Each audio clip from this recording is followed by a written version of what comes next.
যদি আপনার বাসায় 2টি ডিম থাকে তাহলে এটি বানিয়ে খান। এটি বানানো খুবই সহজ, এর স্বাদ আপনাকে অবাক করে দেবে।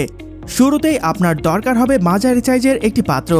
এক্ষেত্রে আপনারা অবশ্যই কাচের পাত্র ব্যবহার করবেন। কেন কাচের পাত্রের কথা বললাম তা ভিডিওর শেষে বলছি। এবারে পাত্রের ভেতরে একে একে মাঝারি সাইজের 3 থেকে 4টি ডিম ভেঙে নেবেন। আপনারা চাইলে এক্ষেত্রে ডিমের পরিমাণ বাড়িয়ে কিংবা কমিয়ে নিতে পারবেন।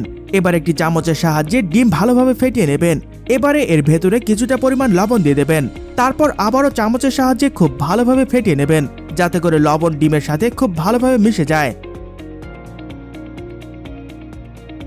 এবারে অন্য একটি পাত্র নেবেন। পাত্রে 3 থেকে 4 চা চামচ পরিমাণ গুঁড়ো দুধ নিয়ে নেবেন। তারপর তাতে সামান্য কিছুটা পরিমাণ পানি দিয়ে মিশিয়ে নেবেন। এক্ষেত্রে যদি আপনাদের কাছে গুঁড়া দুধ না থাকে তবে সেক্ষেত্রে আপনারা লিকুইড দুধ ব্যবহার করতে পারেন। এবারে দুধ ডিম ফেটিয়ে রাখা পাত্রের ভেতরে ঢেলে দেবেন। তারপর চামচের সাহায্যে ডিম ও দুধ ভালোভাবে মিশিয়ে নেবেন। এবারে অন্য একটি কাচের পাত্রে ঢেলে 5 মিনিটের জন্য রেখে দেবেন। এবারে চুলা অন করে তার উপর প্যান বসিয়ে নেবেন। তারপর এতে দিয়ে দেবেন বেশ খানিকটা পরিমাণ পানি। তারপর ঢাকনা লাগিয়ে দেবেন, যাতে করে পানি খুব দ্রুত ফুটতে শুরু করে।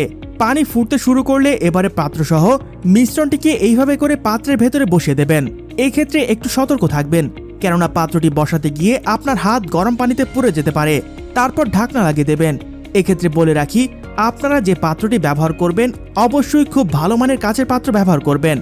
যদি আপনাদের বাড়িতে ভালো মানের কাচের পাত্র না থাকে তবে সেক্ষেত্রে আপনারা স্টিলের তৈরি পাত্র ব্যবহার করতে পারেন। তারপর এটিকে 8 থেকে 10 মিনিটের জন্য রেখে দেবেন। মাঝে একবার তুলে দেখবেন সবকিছু ঠিকঠাক আছে কিনা। সবকিছু ঠিকঠাক থাকলে আবারও ঢাকনা লাগিয়ে 10 মিনিট হওয়া পর্যন্ত অপেক্ষা করবেন।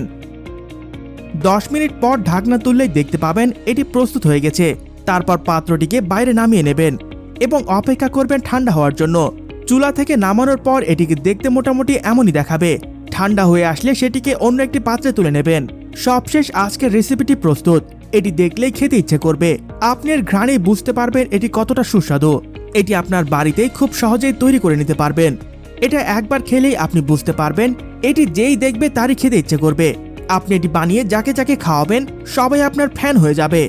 এটি খাওয়ার পর থেকে আপনার আর কখনোই ফাস্টফুড খেতে ইচ্ছে করবে না। তাই এটি অবশ্যই আপনার বাড়িতে ট্রাই করে দেখবেন। দেখা হচ্ছে পরবর্তী কোনো ভিডিওতে নতুন কোনো কুকিং আইডিয়া নিয়ে। ততক্ষণ পর্যন্ত সবাই ভালো থাকবেন, সুস্থ থাকবেন, আর মনে রাখবেন কঠিন রান্নার একটাই সমাধান, ইজি কুকিং।